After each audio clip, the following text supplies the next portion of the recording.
Jeigu jums šita žinia krito į širdį ir užduodat savo klausimą, tai kaip man dabar pasielgti, yra kelios galimybės. Arba tokių žmonių jūsų bažnyčia atsiranda daugiau ir jūs randate bendrą kalbą ir judate šitą linkme. Vienas kelias.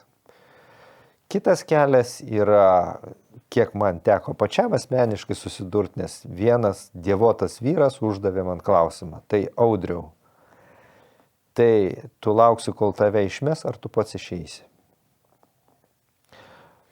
Atsakymą aš susiradau ir gavau iš Viešpaties. Jeigu jūs palėtė šitą žinią ir jūs sako, tai va, aš atpažįstu save, kad aš esu va tokioj struktūrai, kurioje negaliu aukti, kurioje negaliu plėstis, kurioje negaliu pažinti Viešpatį, tai kągi man daryti?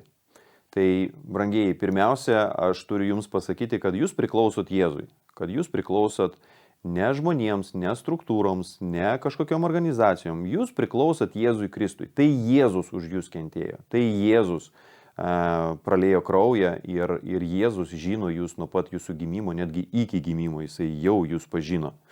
Taigi, pirmiausia, jūs turėtumėt klausytis jo.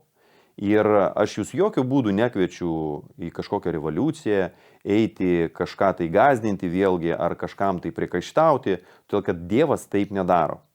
Jeigu jūs girdite šią žinią ir jums tai atsiliepia širdį, jums svarbu judėti link Viešpatės. Darykite viską, kad dar aiškiau girdėti Dievą. Jeigu jūs paklausysit mūsų kanalą, ten jūs rasit nemažai nuostabių pamokslų apie tai aplamai, kaip pažiūrėti į save Dievo akimis. Jeigu jūs esate kažkokioj kompanijoje, kuri neragina jūsų augimo Viešpatyje, tai jums reikia darytis išvadas, todėl kad tai yra pagrindinis tikslas pažinti jį. Pažinti mūsų karalių, mūsų Viešpatį, mūsų gelbėtoją. Tai yra pagrindinis mūsų tikslas ir netgi Jono Evangelijoje 17 skyriui Jėzus sako, kad tai yra amžinasis gyvenimas, pažinti jį. Jo, 17.3, jeigu aš neklystu. Tai va tai turi būti jūsų kriterijus. Jūsų kriterijus nebūti toj bažnyčiai ar toj bažnyčiai, va šita bažnyčia geresnė negu ta bažnyčia arba geresnė už tą bažnyčią. Ne tai kriterijus. Kriterijus, kur jūs augate pažinime Jėzuje Kristuje. Jo? Jeigu jūs galvojat, kad jūs peršoksite kažkokį kitą vagoną ir ten jums daugiau bonusų prikris. Ne tai mūsų užduotis. Mes ieškome Kristaus. Mes norime pažinti jį dar daugiau. Ir šitoj žinioj, kalbėdami apie šią struktūrą 4K formato bažnyčias, mes kalbam, kad tokioj struktūroj judėti pažinime yra lengviau. Judėti Dievo pažinime yra tiksliau, jo šitoj žinioj, kad Dievas už tave, negu tada, kai esi kažkokioj bendruomeniai, kur tave spaudžia, kaltina, pastovi yra nepatenkinti tavim. Tokioje aplinkoje labai sudėtinga. Žinot, galima palyginti su kokiu augalu, kuris auga prie žemų temperatūrų ir jisai vis vien auga sunkiai, mažai vaisių arba visai jų nėra, bet jisai vis vien kovoja ir auga, už gyvybę kovoja. Ir yra kitos sąlygos, kada tas pats augalas auga greitai, kokybiškai, vaisingai ir visi labai patenkinti. Tai vat jūs turit pažiūrėti į save kaip į Dievo vaiką, kuris nori pažinti savo tėtį ir leisti Dievui jūs vesti, o nežiūrėti į žmonių nuomonės arba į kažkokią nuodėmingą prigimtį, kur man lengviau, kur man paprasčiau. Tai yra pagrindinis aspektas, pažinti jį. Tai vat pagal tai jūs galite suprasti, ką jums veikti. Bet tai jokių būdų nebus kažkokie priekaištai, tai jokių būdų nebus kažkokia revoliucija arba kažkokie kaltinimai, jokių būdų tai nėra karas. Tai yra jūsų judėjimas link laisvės. O mes, brangiai, esam tam, kad jums patarnauti, judant į šitą laisvę, į kurią jūs kviečia judėti Jėzus. Taip, Dievas atnešė ramybę. Jo, nebėra karo tarp žmonių ir Dievo, nes Jėzus sutaikė. Ir atėjimas, raštas mus ragina drąsiai ateiti prie malonės sosto. Ir tame negali būti jokių trukdžių. Dievas atidarė duris. Todėl jeigu kažkas jums aiškina, kad jūs negalite ateiti prie malonės sostų, kad jūs negalite ateiti pas viešpatį, tai yra melas. Tai yra jau priešo darbai neleisti Dievo vaikų grįžti pas jį. Nes Dievas jau viską atliko. Ir kelias yra visiškai atviras, kelias yra įmanomas kiekvienam. Visiškai. Kas jūs bebūtumėt ir kur jūs bebūtumėt. Dievas jūsų laukia.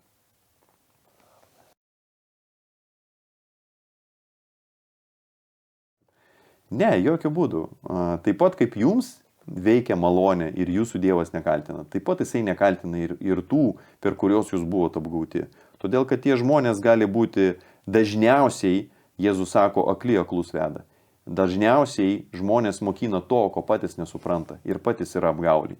Labai retas dalykas, kada žmogus sąmoningai apgaudinėja žmonės ir veda juos į tamsą. Čia jau tokie gryni velnio brožai.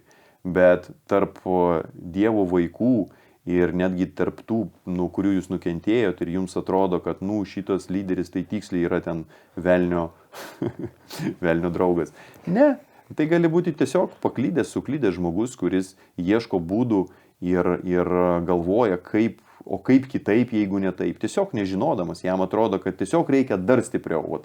Kaip vienas irgi lyderis man sakė, reikia tiesiog dar stipriau paspausti ir tada viskas bus gerai.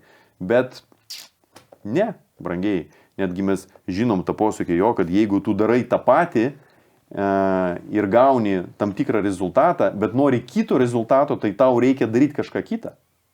Jo? Tu negali daryti tą patį ir gauti kitą rezultatą. Tai yra nesąmonė, tai yra beprotystė. Tai va, todėl nesipykite su savo vadovais, nesipykite su... Aplamai nėra reikalo su kažkom tai pyktis, pas mus vienas priešas ir tai yra ne kūnas ir kraujas, tai yra dvasios, jo, ir nugalėti mes jas galim tik tai, kada mes esame Jėzuje Kristuje. Taigi bėkime visi į jo artumą, dar giliau į jo buvimą, į jo supratimą ir tai yra tobula apsauga, tai yra tobulas aprūpinimas ir pergalė bet kokioj sferai.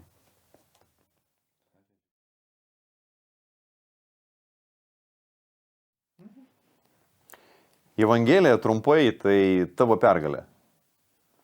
Tavo problemos išspręstos. Tavo visi sunkumai paimti. Viskas, su kom tu kovojai visą savo gyvenimą, viskas, dėl ko atsirado problemos tavo gyvenime, tai yra paimta. Jėzus tai paėmė ant savęs ir prikalė prie kryžiaus, o pats prisikėlė. Ir jisai kviečia tave į tą kitą gyvenimą. Evangelija tai perėjimas iš tamsos karalystės į šviesos karalystę. Jau dabar. Tau nereikia laukti mirties, tau nereikia laukti, kai tavo kūną kažkas arba išardys, arba jisai pats supūs. Tu jau šiandien gali ateiti pas Jėzų ir gyventi danguje. Va tai yra Evangelija. Evangelija tai, kada Dievas, pats Dievas apie tave paskelbia, kad tu esi mylimas, atpirktas, už tave yra sumokėta, už tave yra jau kančia paimta ir tau nebereikia kentėti už tuos pačius dalykus. Evangelija yra laisvė nuo daugelio dalykų, kurie varžo tave, kurie pavergia žmogų. Evangelija yra gyvenimas ir yra gyvybė.